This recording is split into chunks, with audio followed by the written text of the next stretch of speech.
in committee, also what I was gonna say is, my son has run at the in the programs in the Armory, my cousin, one of my oldest friend's daughters.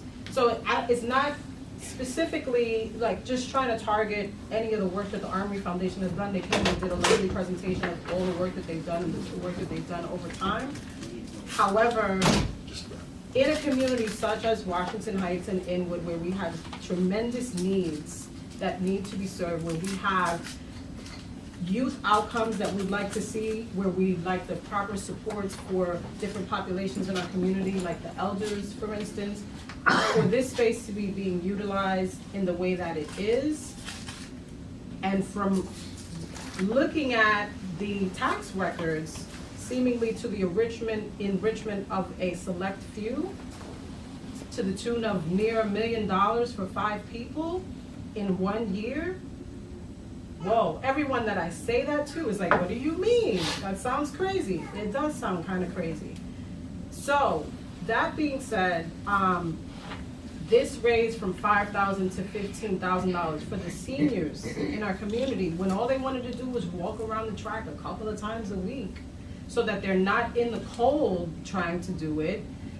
I've been told that since that program was eliminated, they're doing it in their homes, around their furniture, because they have nowhere to go to this kind of activity. They don't want to be in the cold.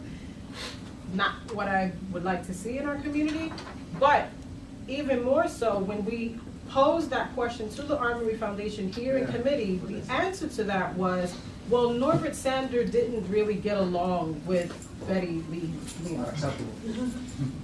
And it's not about individuals. This is about a public trust and serving a community.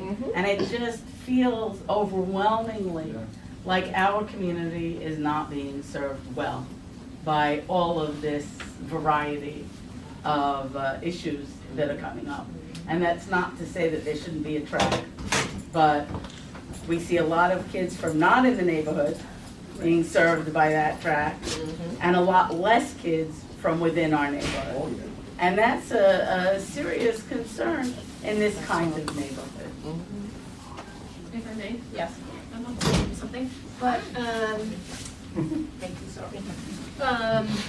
yeah, so that's one of the things that has been super, super concerning. The not even the anecdotes, just the evidence that the Armory Foundation is bringing kids from Connecticut, from all the, like, tri-state area into the Armory, but they can't allow space for the seniors to walk around. Like, that's pretty outrageous. So there is a role for DHS to play here in reining them in. No, I'm glad that you're raising these issues. Obviously, certainly, these specific issues that you're raising would be great if you want to also include those, some of those specific issues in writing as well.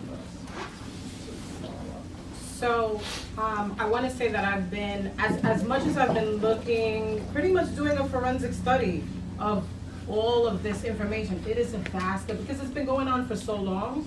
And I've been very hard on some community members. I'm pretty sure there are people in the room that can attest to that.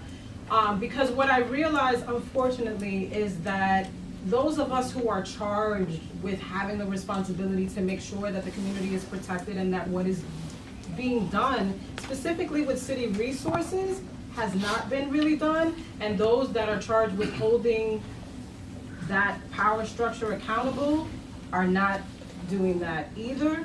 And so it kind of fell to the community members, as unfortunately is too often the case, to do the work of elucidating what's happening here, but it's not really their job. It's not really the job of the community members to be paralegals and researchers and advocates and activists to have to come and constantly beg for years to speak to a matter that really, if you just look at it once, you get it.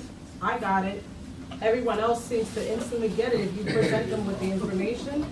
And yet here we are.